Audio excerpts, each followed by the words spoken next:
It's the first time to do a podcast. It's an audio podcast with my lovely and amazing daughter. She's from America, but she's originally from Iran. I'm very proud to have this podcast with her. And today, inshallah, we're gonna have fun together, and we will discuss one of the most like wanted social issues that people look for it, and we as community we are just looking for it. So, hi, Dr. Shireen. Hi, how are you? Yeah, I'm great. Awesome. Yeah, that's great. So, Dr. Shireen, could you introduce yourself to the audience? Sure. Hi, my name is Shireen Keel. I'm a professor at associate professor at Utah State University, and I teach in the School of Teacher Education and Leadership. So I teach courses like diversity in education, anthropology of education, foundations of education. So most of my courses are focused on looking and examining education broadly speaking from a societal perspective through various research lenses, like the field of anthropology, the field of sociology, things like this. Okay, that is awesome. So, you say that you are a professor. So, I've read a lot about you on Google about your contribution in the refugees field. My podcast called Minds in Jordan and Beyond. Minds in Jordan and beyond. Beautiful. So now you're the first one that received in my podcast. I'm very happy about that. And you was also your professor. I was a professor in Sudan. We were in Sudan, so I was a professor at the Nilian University, Faculty of Art, English Language Department. For me, my teaching is I taught English as a second language. In Sudan, our first language is Arabic, so that I teach English for students whom they would like to travel outside. As a professor, I know what it means to be a professor. So, could you tell me your journey in education before? Because today our episode is gonna be about informal education. You work in the both gender. So like, let's say it's not like in Sudan. So tell me your journey with education. Well, that's a great way to start. So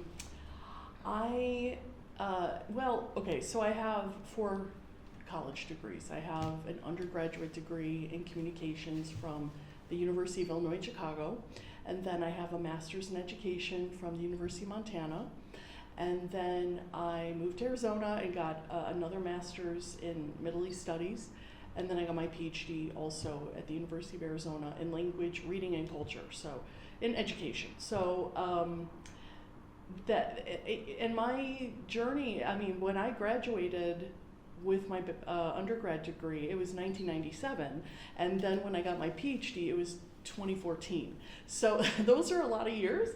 And of course, I didn't go to school continuously. I took breaks, I worked, I was raising my daughter, and I moved to a lot of places, but I eventually came back to grad school and got my PhD. And after that, I got a job at Utah State University about 10 years ago. And I've just really been interested in the education of marginalized groups. So I did a research project in Beirut, Lebanon, where I worked with domestic workers. And then after some years in 2018, 2019, that's when I came to Jordan as a Fulbright scholar. And that's when I became acquainted with Sawian and other organizations here. That is awesome. Thank you. Oh my God, what an amazing journey. Thanks. Okay, so about me, just I graduated 2014. Then when I graduate, I start my own business. I open or initiate my own institution. We call it the Glory Institution. Actually, I had planned a lot to have my own institution before becoming a teacher at university, because I planned to study French as well. So I had the classes in French so that je parle un peu français. Wow. At university, I planned a lot to open my own business. So I grown up in a very, let's say, don't want to say poor area, but I say social area. It's not a slim and it's not a ghetto, but it's a place where people don't pay much for education. I planned to have to make a real difference in my community because I wanna give back. At university, there's a professor tell us about how to feed back to the community. So that from that day, I plan a lot to give back to my community. So I opened my own institution in my area so that I encourage a lot of young boys and girls to study together and to find a key to open a door because now English is like a key to open many locked doors. That's amazing. And I started my master degree 2016 and I accomplished 2018. So I was nominated at the Nilian University Faculty of Teaching General English. At first for beginners, but I moved to different colleges. Then I was nominated to teach at Jazeera Technical College, where I became a professor and I taught there for 3 years. Then I come to Jordan. What is Jordan? And let us deviate or aviate in Jordan. So let me ask you a question. How do you come to Jordan? And there's a lot of questions related to Jordan and the Jordanian community. Yeah. So tell me, how do you come to Jordan? Then we'll go on. Okay. So I came to Jordan in 2018 as a Fulbright scholar. So I was here for 1 year, 2018 to 2019, and I taught at the University of Jordan in the Faculty of Educational Sciences. And when I came here, I was also I was really interested in working with grassroots educational organizations. And it was just by chance that when I got here, I got connected to Suwian through another Fulbrighter who still to this day works with Suwian. And she told me about this organization, how it serves Sudanese, Somali, and Yemeni refugees. And I was like, this is perfect. I would love to get plugged in. And so I went and introduced myself to Dina and Aaron, who were the co-founders of Suwian. And by way of this chance meeting, I just became part of their organization as somebody who's interested in, and I don't like this word really, empowerment, but for lack of a better word, empower, how they're interested in empowering the marginalized refugee community, you know. And so that's kind of how I got involved here in Jordan. And I came back in 2023. I brought some of my own students as part of a study abroad program.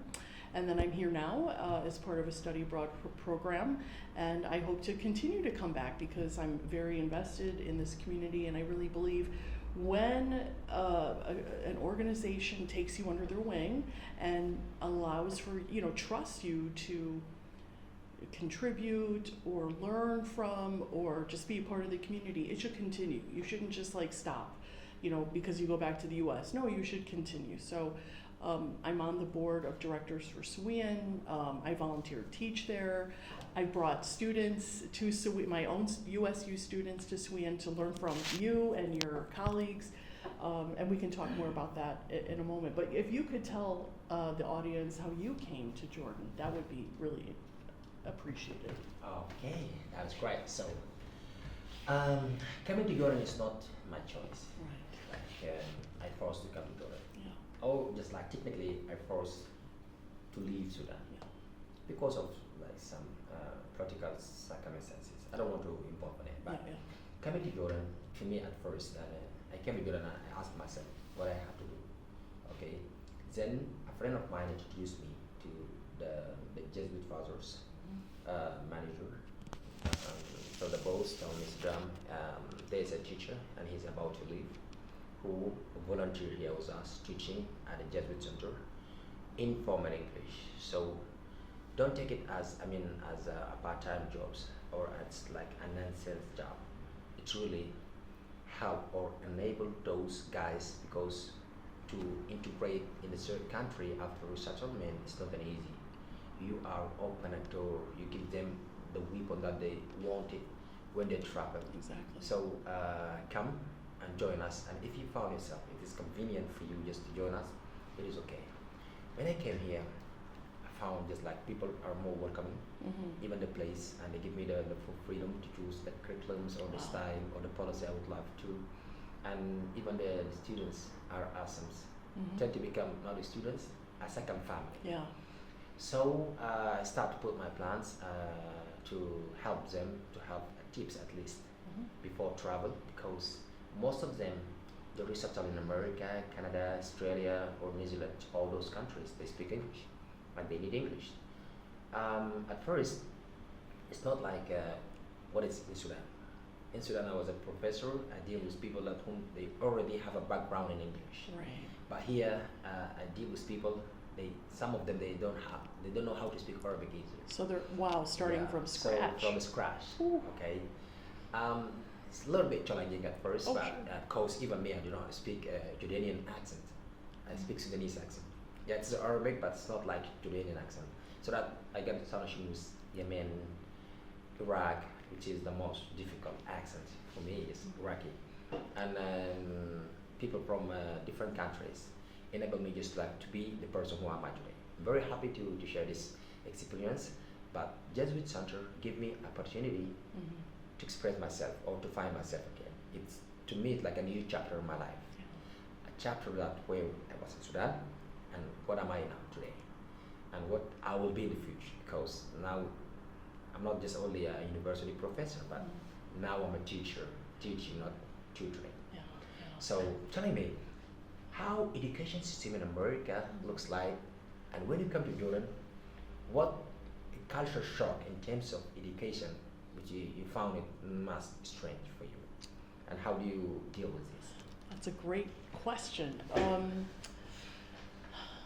You know, when we talk about the educational system in the United States, you know, there's formal education, there's non-formal education. So the education that happens in community centers and after school programs, in like the Boy Scouts, the Girl Scouts, which are organizations in the US that connect young boys and girls below the age of 18 to like outdoor activities and things like this, like how to engage in civil society. But these are non-formal educational opportunities. And then we have informal. So informal education is the kind of education that occurs like self-learning. When you go on YouTube and you teach yourself English, you know, like you have a YouTube channel. This is you know, so if your students are interested in like studying at night, they go to Teacher Sadam's YouTube channel, and this is informal education, right? So I'm interested in non-formal education. So I look at non-formal education in the US and also in the Middle East. So I've done research programs, a research in Iran, in Beirut, in Jordan, and in Turkey. In the US, in terms of my research in formal educational structures, I conducted a pilot study at the University of Arizona where we created a curriculum that was specifically for Latino youth in STEM, science, technology, engineering, and math. They were getting their bachelor's degree in this. And unfortunately, in the US, those who identify as Mexican or Latino, they tend to drop out of STEM fields in their undergrad because it's difficult, and they often haven't had the preparation in K through 12 in their formal educational experiences to succeed in higher education. So we recognized this, and we wanted to create a curriculum that was culturally responsive. So what's that? It's when you create a curriculum that looks like the population that you're teaching, right? So we had Latino scholars in STEM at the University of Arizona who came and lectured in our class. They learned about the scientific method, and we would often, like the teaching assistant that we hired was Mexican. He spoke Spanish fluently and English, and so he would often instruct in Spanish in our course. And this was very meaningful for our students because they've often experienced some, bias or discrimination in K through 12 because they speak Spanish, because of their ethnic identity, and they were told in, like, I have examples of my students told me how when they were in elementary school that their teachers would tell them, don't speak Spanish, it's not allowed, only English in the classroom, and this is a problem. So anyway, these students who took this class, they benefited from learning from people who looked like them, who talked like them.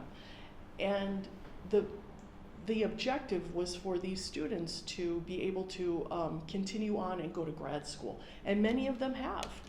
And the teaching assistant, he got his PhD in geological sciences from the University of Texas, El Paso, and now he has a really good job working in his field, and he's doing very, very well. So I say all this to say, I'm interested in any education that uses culturally responsive pedagogy, curriculum, and teaching methods, and I'm interested in studying what makes that successful, and then I like to implement it, So,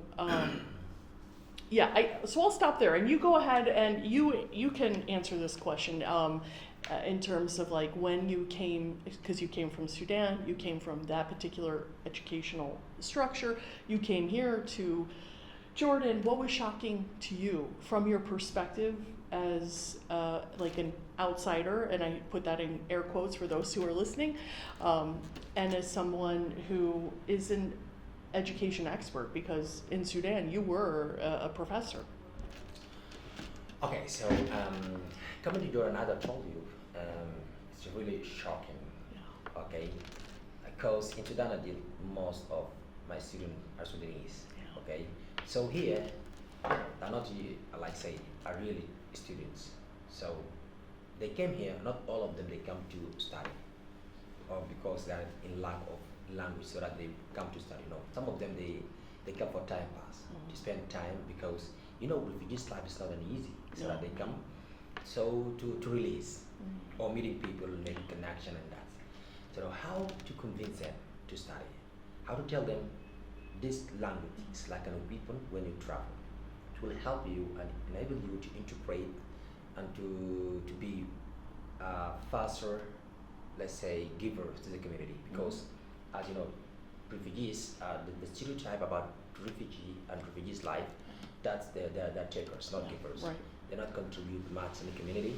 So coming here as a Sudanese teacher, it's not that easy at first, so that they accept me as Sudanese, but for the refugees, they found that there's one of them who is really educated, and he will help us to do these things. So I have a lot of teachers from America and from Australia as well.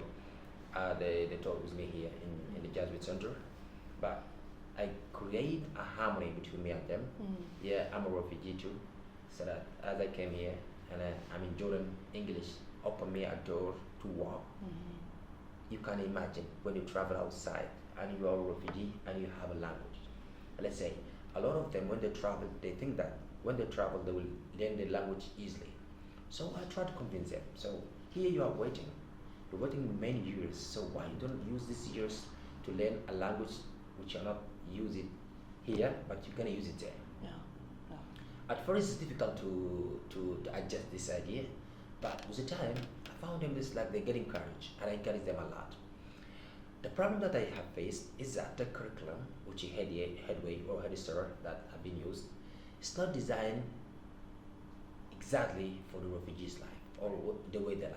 So I keep asking them, what do you want? Many of them they say that I want to speak.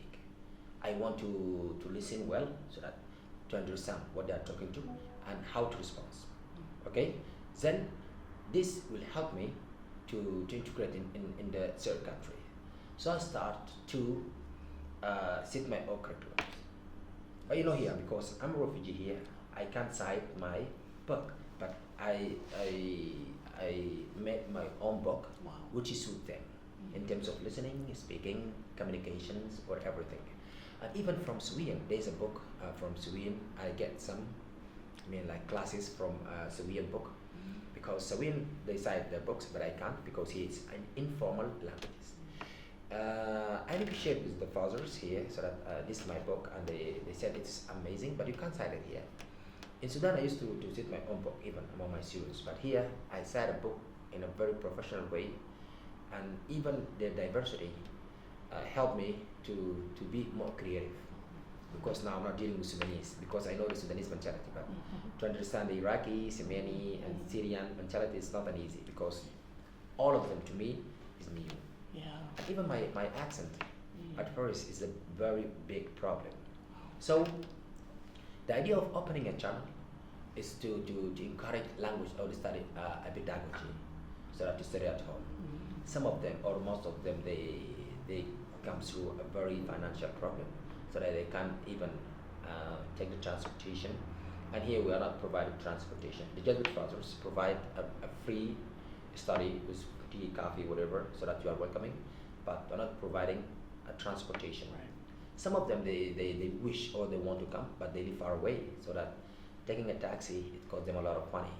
So I open my own or start my channel to sit classes for them. If you are at home, Wow. you got it. So That's that when you have money, you can come and join us and practice. Wow. But at least you're not be away from language. And I found them this like now the response to this idea. And I have a lot of students right now in Canada, America, Australia. We still keep in touch, and they keep calling their colleagues that please do not stop learning. It means a lot when you come here. Wow. And they motivate their colleagues every day. So that makes me proud that I did something good. Yes. So yes. I start to readapt with the new situation that I'm doing something good. Yeah. I'm not like a layman now. Right. I'm contributing to my community. Yeah. So there's a question just like you said that you come to Jordan many times, right? Mhm. What makes you come back to Jordan? What's the difference or the thing that let you Jordan is home again? Yeah. Well, there's several ways I could answer this. So, as you know, I'm Iranian, and my father is Iranian, and I've been to Iran many times, and this region feels like home to me, and the Iranian culture and society is very similar to the Jordanian culture and society as well. It's very similar, like they're both collective, in terms of the family structure is, people put family first before they put the individual first, and this is the individualistic structure is what we see in the West, right?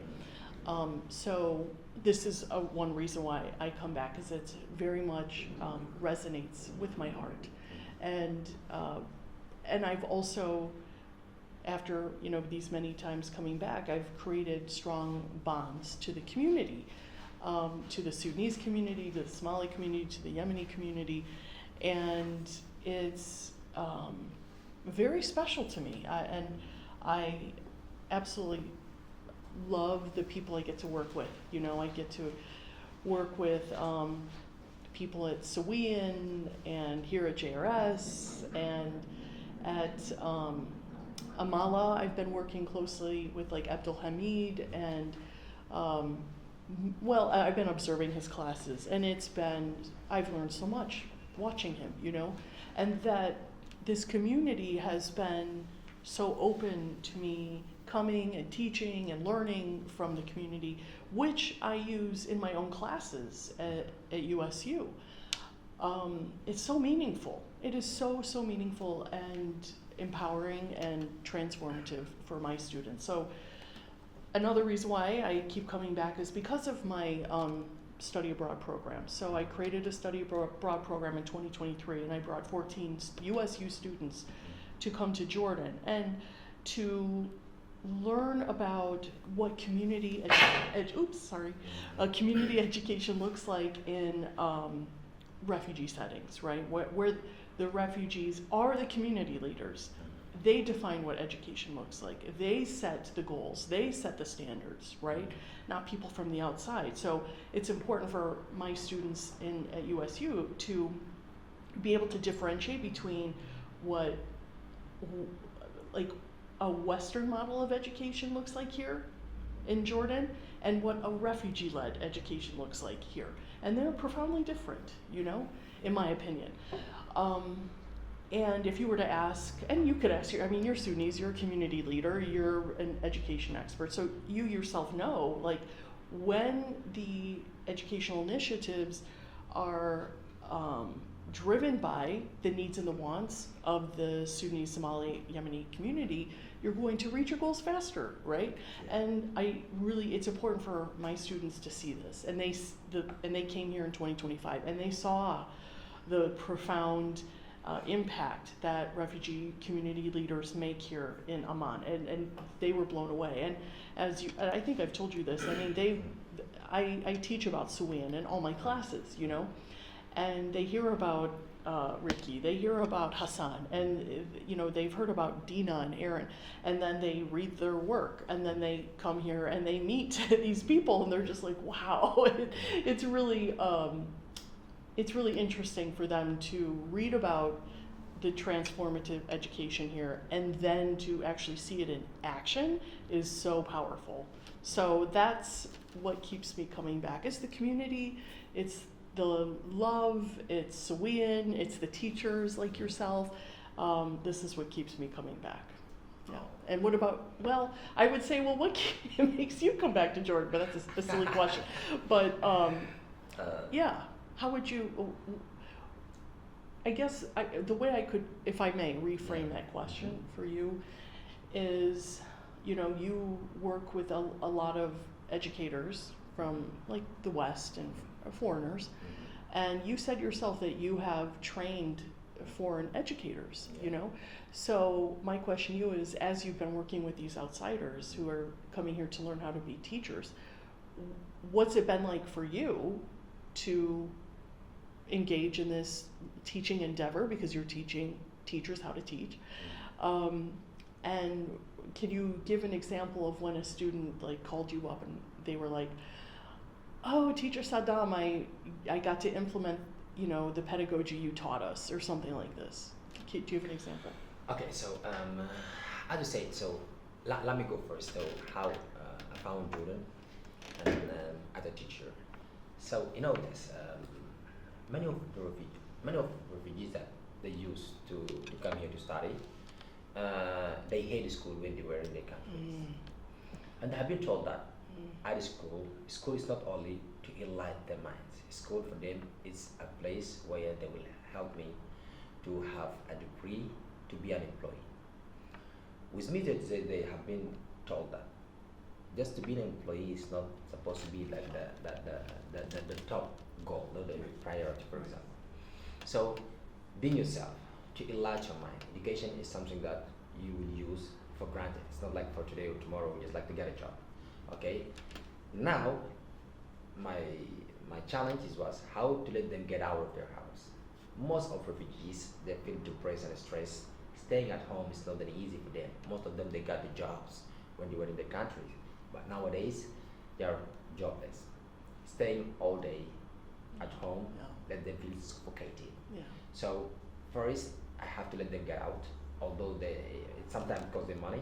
It's not that much plan of money, but it costs them money. To them, it means a lot. Even one duty means a lot to them. But first, how to let them get out. Then how to love the place. And to love the place, they have to love me first. If they hate me, they're not gonna come back. Right. So we build, like, let's say, a family relationship so that it is very warm and welcome. Then they start loving what they come for. Okay, it's not coming here for what, for mingling or just like talking and go. No, I want to be something different. I've seen this clearly when let's say, as you say, people from students come from Missouri and from New York last year. So I teach them how to become a teacher. And for them in America, the means or style of teaching is different than in Middle East. What is astonishing is that so there's a lot of people that they study at home and they come once a week just to interact, to practice. Although not because you don't want to come, but because sometimes financially you can't come. It's not affordable for everybody to get transport or to live nearby. Some of them they live far away, but they fight to come. For them, it's something that's great. For them, for Americans that they come and I taught them how to become a teacher, they say that in America to go to school is something easy. But when we came here to Jordan, found how refugees they fight to reach school first. Yeah. There we get transport, we have everything there, Right. even food, everything. But here, refugees are suffering that they don't know whether if they reach home they will find food or not. So have of their mind here in the class and other how to make up the day. Yeah. Okay, although they insist to come. Okay, many of them, this language is like a key to live his miserable life. Okay, or to change his life. Yeah. They are dreamers. They are not like a layman. Right. They have a stereotype about refugees come to take our jobs and Yeah. they take our money and do nothing. But when they came here, they have seen that they are fighting there to prepare themselves. When to reach there to become something important, and they don't want to become like a jobless, taking or beggars. Yeah. So if we are here to prepare ourselves when we reach there to be a useful person, okay?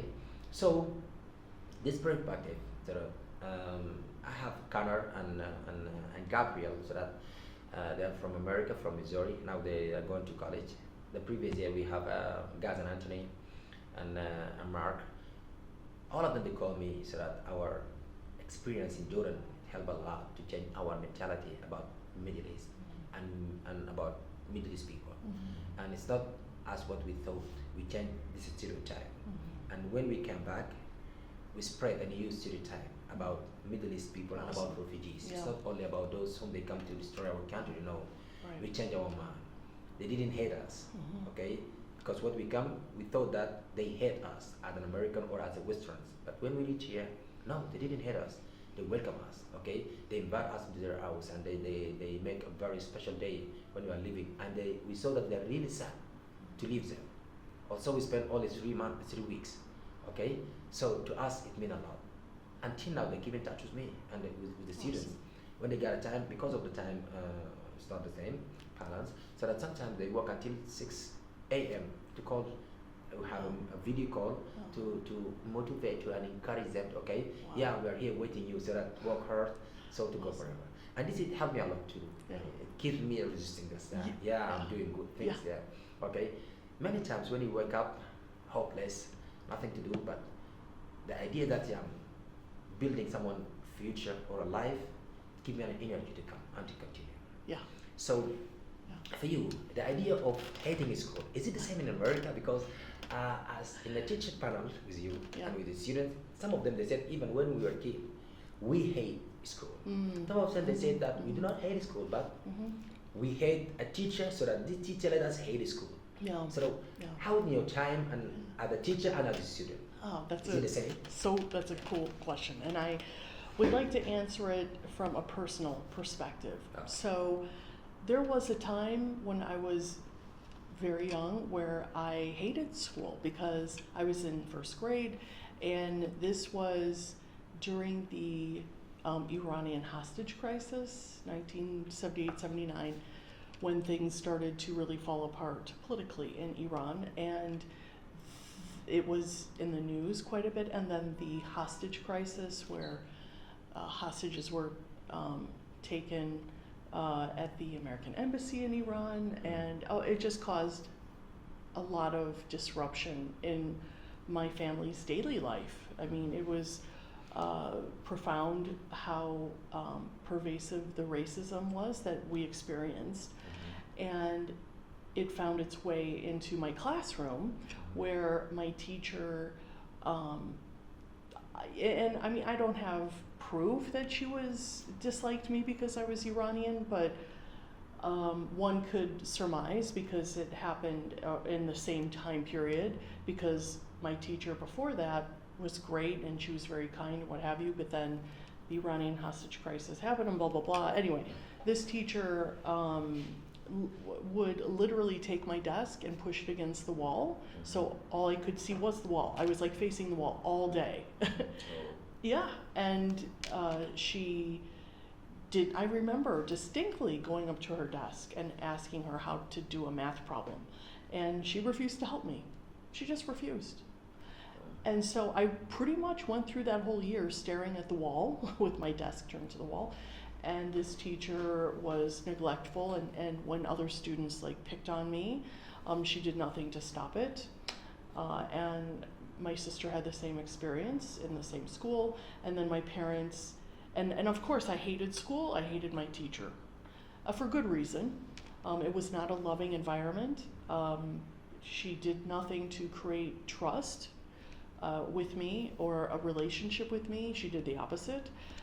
And a child can feel that, you know. A student can feel this deeply when their teacher strongly dislikes them or even is indifferent towards them, you know. And then my parents pulled us out of that school, put us into a new school, and that teacher, and her name was Mrs. Bright, Mrs. Doris Bright. She was an angel. Like literally, she had. Well, not literally, but she should have like angel wings on her back, because she took this kid who hated school, who was afraid of school, was afraid of teachers, complete 180. Like, she was so loving, so kind. I believe my parents must have told her of the horrendous experience that we had, and she did everything in her power to gain our trust, to love us, to encourage us. She had a fun classroom. So that year I absolutely loved school because my teacher loved me. So anything she taught me, I absolutely loved. I went from not knowing how to read at all to becoming one of the most voracious readers in the classroom. And so I say all that to say, a lot of it depends on the teacher and their pedagogy and the way that they teach and respond to students and encourage them and learn about them and embrace them and their identity, their culture, their ethnicity, everything about that student. And if that student in all of their facets of identity can be celebrated in their classroom, you will have a student who will never forget you and will always love you, you know? Yeah. Will come and visit you, much like your students who wait up till 4 a.m. to call you. And this is so important if we really seek to not just teach our students, you know, the fundamentals of subject matter, but to transform their minds. Also, it's important, in my opinion, and I'm probably going a little off topic here, but I'll just for a minute. Like, okay, so, you know, I talk a lot about Paulo Freire and critical pedagogy, okay?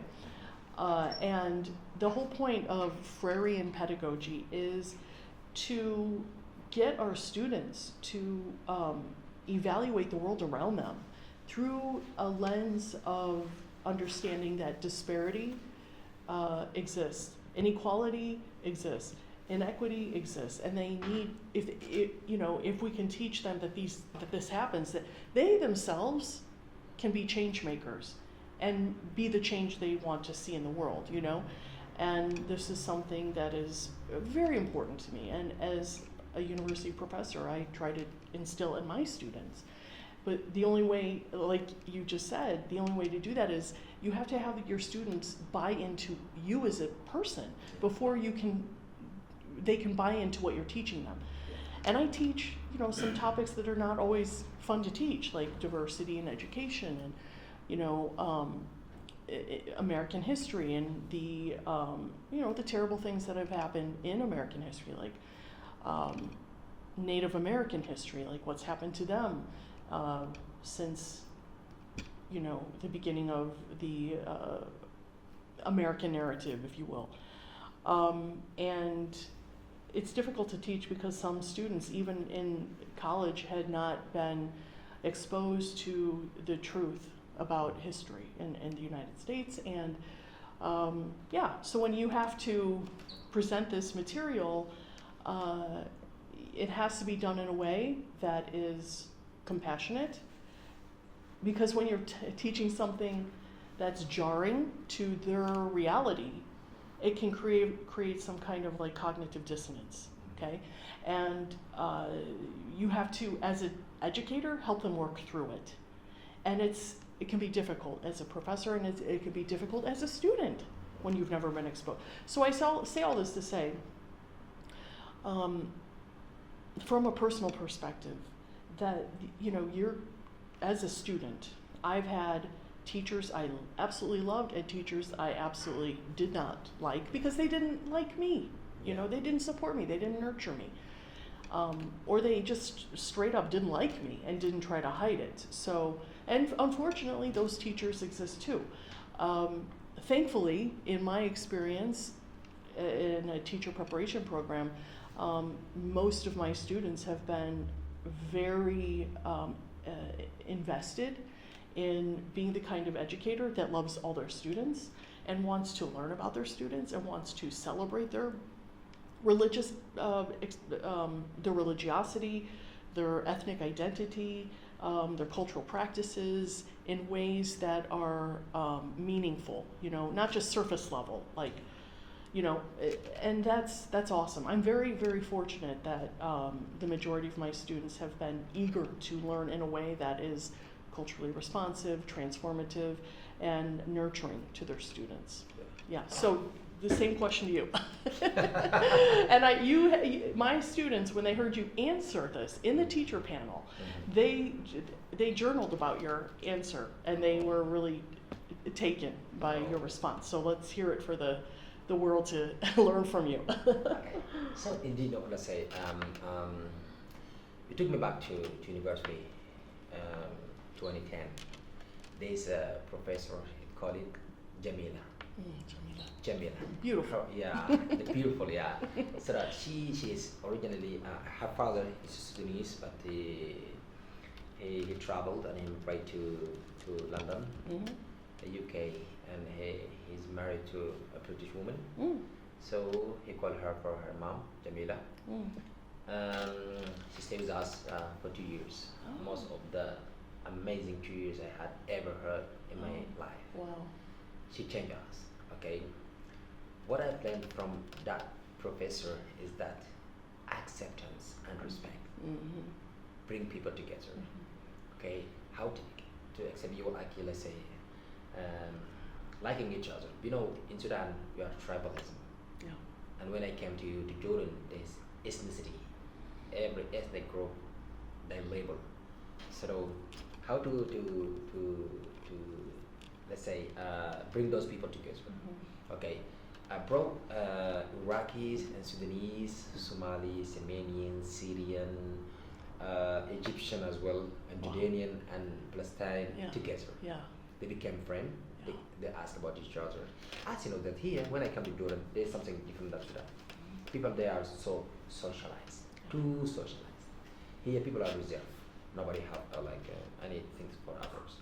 Okay, they keep themselves just like away because you know what?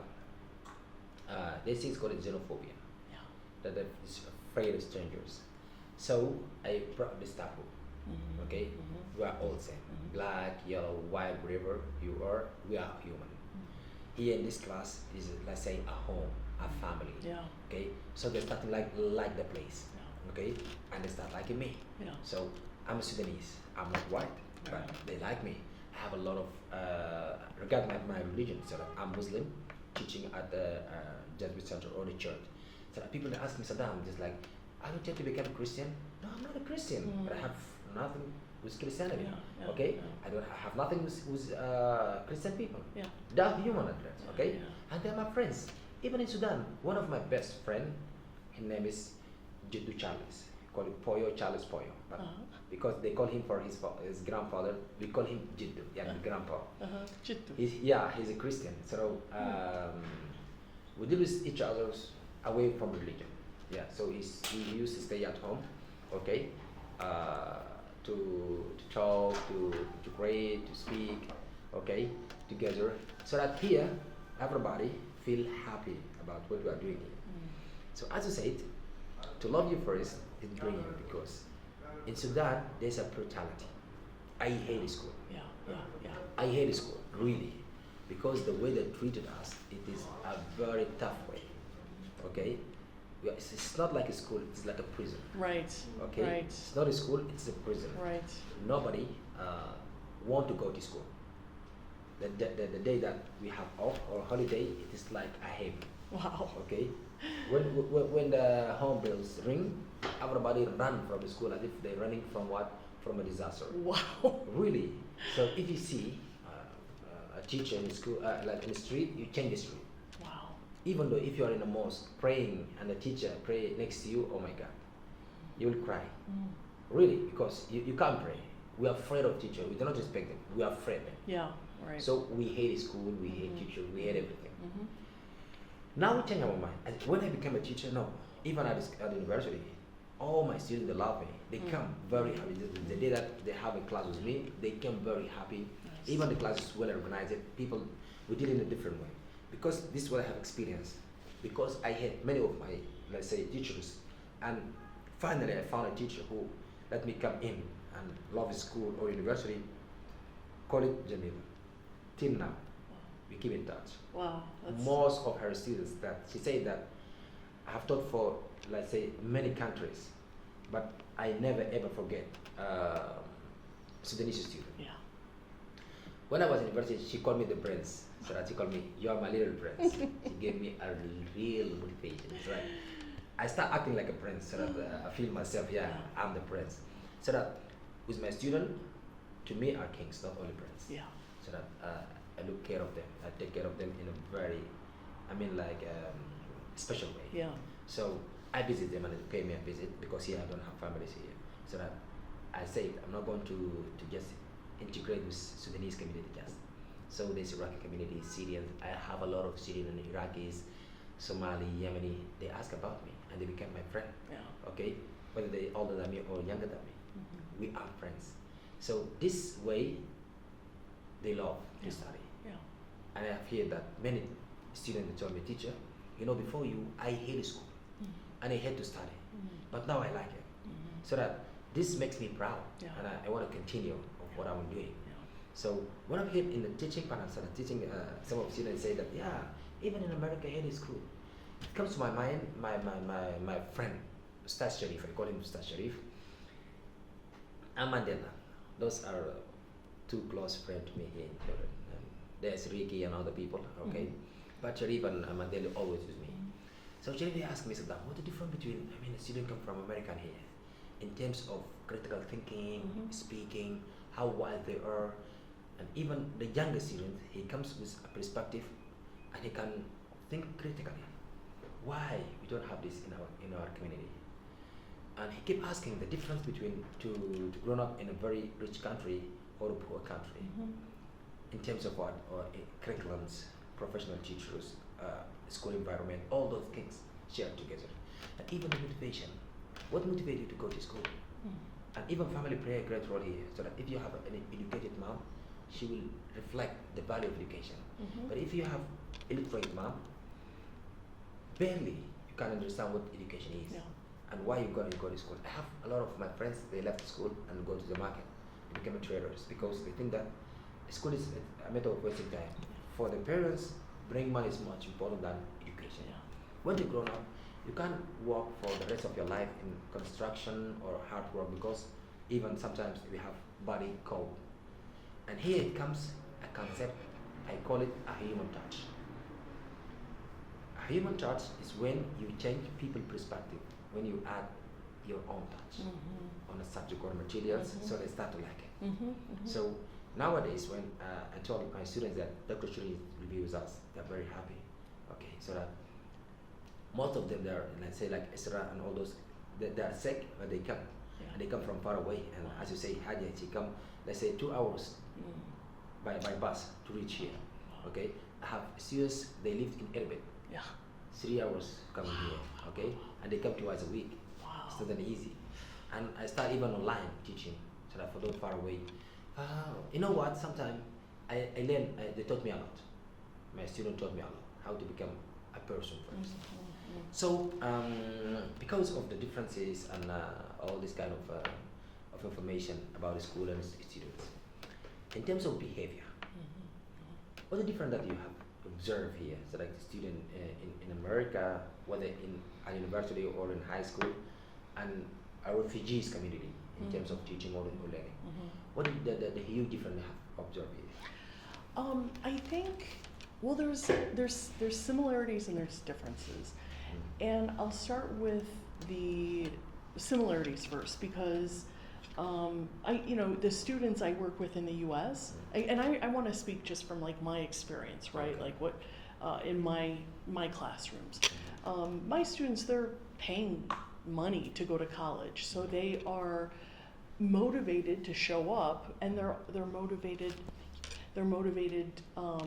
also to get a good grade, and they're also motivated, I would like to think, because they are learning how to think outside the box, right? And which you bring to your classroom too. And I think that, at the core of it, the similarities are the result of two educators, you and I, who have a very similar pedagogical approach. We want to create relationships and trust with our students because we know that when they buy into who we are as human beings, they're going to buy into what we're teaching them. And when they see that we care about them, that we respect them, that we want to nurture their learning, they're going to show up more. Like you said, they're going to come for, travel 2 hours one way to come to your class because they get to learn from you, And so I think that's a really cool similarity is that you and I have really nice pedagogical approaches that are transformative, nurturing, based on trust, building, and respect. And one more similarity that sticks in my mind because it's just a profound commentary on your teaching. There's a woman in your Tuesday night class, and I don't want to say her name because I want to, I believe in anonymity, but she's a lovely woman. Like, I think she's amazing. She's got a beautiful heart. Something that she has said in class, we were talking about, it was something about maybe identity. We were talking about identity, I think it was the topic that night. And she shared how her understanding of Black people in general was based on racist stereotypes. That was like, yes. Yeah. You can say her name because she's your student, but yeah. But and she openly admits, like, I had a very biased idea. I believed in what the media was telling me about Black people and blah blah blah. And then she said, but then I came to teacher Sadam's class, and he created such a beautiful atmosphere, and he completely destroyed that stereotype. And she says some of her best friends now are her fellow Sudanese classmates. And how did she get to that point? How was it that she was able to disrupt that racist thinking and narrative? Because she had an amazing teacher who was Sudanese, who really put, you put your heart and soul into teaching, and it shows, because her narrative could have continued in this biased and racist way had she had a Sudanese teacher who instilled in her a hatred for school. If you were heavy-handed, if you were teacher-centered, if you were focused on discipline, if you were not the kind of teacher you are. So I love that about your teaching, and I love hearing those kinds of stories. It just warms my heart, and it also demonstrate. I mean, this is evidence right there. That is evidence that if you teach in a way that is transformative, loving, nurturing, respectful, builds relationships, you can change minds, you can change hearts. And she will go around and tell people when she hears this racist stereotype, she'll say, no, that's not true. And she educates other people. Like, no, I have a teacher, he is from Sudan, and he is the most amazing teacher who really believes in me and nurtures me, encourages me. You know, so what you're saying is not true. You have to, you know, so I love that. So in terms of differences, and again, like my experience is in community education here in this region. I would say there's probably, I would say, and this is just based on my experiences working in like refugee settings in like Arizona and Utah. There's not really a lot of differences in terms of like behavior. Because the organizations I was working at were centered the knowledge of the refugee community. And this was beautiful to me, you know, to be able to recognize that refugees contribute. They're not just takers; they contribute. And that whole like ideological structure sets the tone for educational initiatives that are student-centered, refugee-centered, and recognize that refugees have a lot to give to their community. So, yeah, that's a difficult question too. I have to think on that a little bit more to answer it adequately. But I think in terms of comparing community education there and here, there's a lot of similarities. Now, if you were to compare or if you were to examine Western imposed ideology in community education or grassroots or international development, it causes a lot of problems. I mean, that's a whole other podcast we could get into, which we don't have time for today. But I do know when we center the knowledge of the very population you want to serve, you will have a completely different outcome, you know, that is way more transformative. So, okay, what is your answer? Let me tell you something. Like, I enjoy a lot talking to you. So your ideas and your words actually it warms my heart and about my work. Actually, it makes me proud. And you know what? You're such an important person. So that people they keep, I mean, like moving from place to another place to meet you. It's not that easy. So you are like yesterday we were talking me and Sharif at my house and I'm talking about how Dr. Shreen is able to link all those people together. Okay, and definitely has like a big heart so that to accept people. So we are from a different community, different cultures. We have heard a lot about the Western races, but no, she's different. And even you yourself, you brought this taboo, and a lot, even your students, are so kind and welcoming. But the stereotype I have seen here about Western people in the movies that comes and how they deal with, let's say, different colors.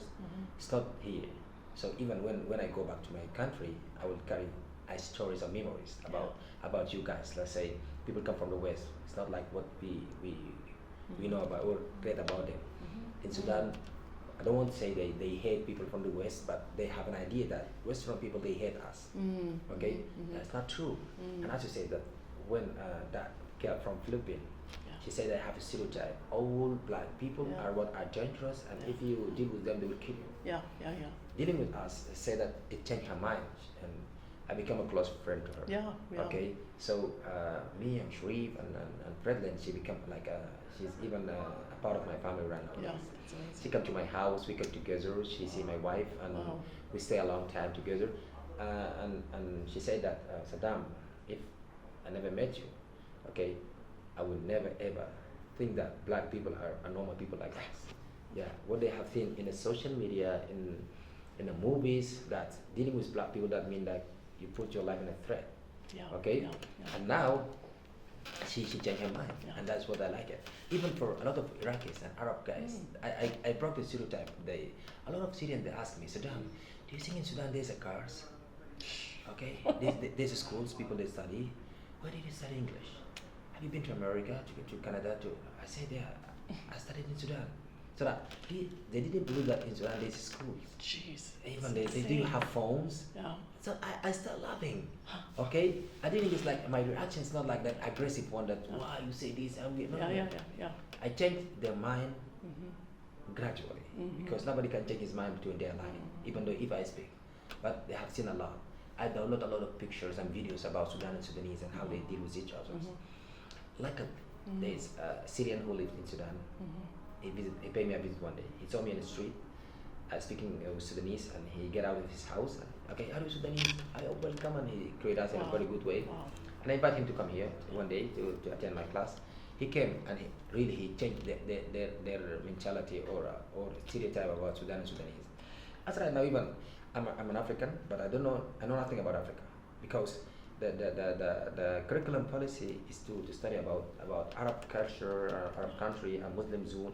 It's not about my African Roots. identity. Yeah, so that a lot of African right now they didn't consider us Sudanese as an Africans, and we for Arab are not Arab. So we lost our identity, who we are.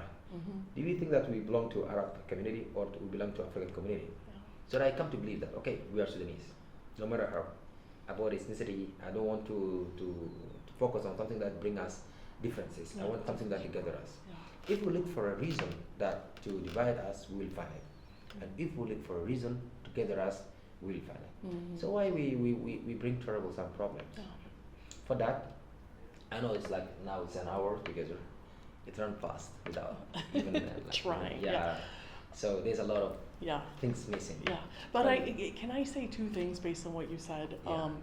First of all, the Syrian students who had a lot of these stereotypes in their mind, they should watch that Trevor Noah video about Africa. I think. I hope. Yeah. Number one, and number two, I want to say also that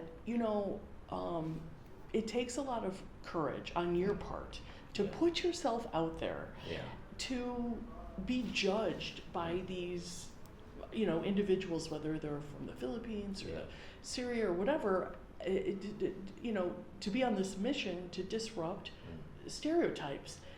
And I want to say to you, thank you, and thank you for putting yourself out there. And it's not easy. It can be dangerous at times, and yet you keep doing it. And in your own situation as a refugee who has suffered a lot of losses, yet you keep going. You keep faith.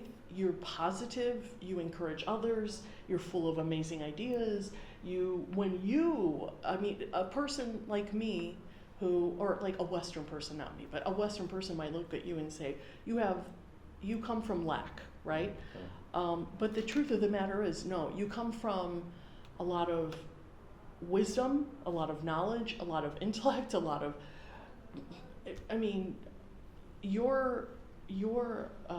your bag is very full. And I'm that, not to negate any of your losses, because I know your story, and I know you've suffered a lot. But that's the thing: a person wouldn't know it to look at you. Like, you are so positive and powerful and charismatic and full of energy. Like, that is the picture of a community leader. So thank you for that. Thank you for just keep on keeping on, and sharing your knowledge and your wisdom with your community and me, and it's amazing. And being in your classroom at JRS these past months has been profound for me. So thank you. Thank you very much, Dr. Shireen Sadam. You know what, Doctor, I would love to say one thing before we finish our podcast. See that I used to teach my students a lot about African leaders, either in America or in Africa. Malcolm or in X. Sudan. Yeah, Malcolm X, Martin Luther King, Nelson Mandela, Chinua Achebe, Atayeb Saleh, his Sudanese writers. Yes.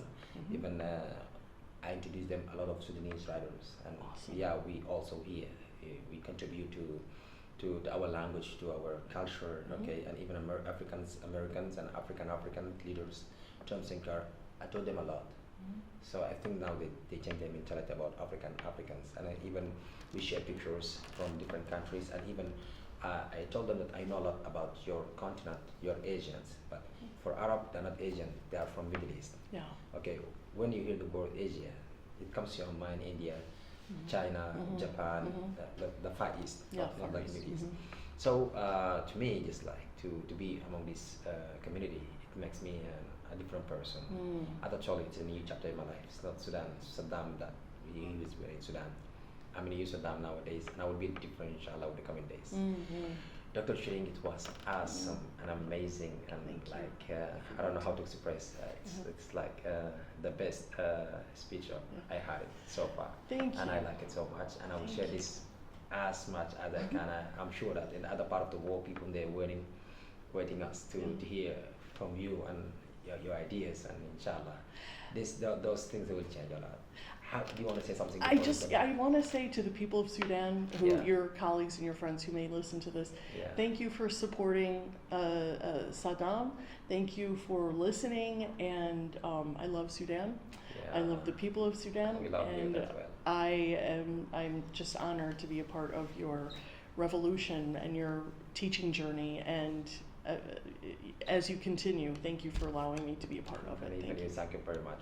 Yes, I know that your daughter now, she's too proud about you, as we are too proud about you. Yeah. Yes, having a woman with you, it means a lot to me. And inshallah, next time we'll have a new podcast Yes, discussing a different social issue. inshallah, But it's I'll gonna be a back. video. Inshallah. Yes, video. video, January. Thank you. Let us meet in a new podcast, inshallah. Okay, awesome. Bye-bye. Bye. Thank you. Thank Bye. you so Thank much. you. Bye. Yeah, yeah.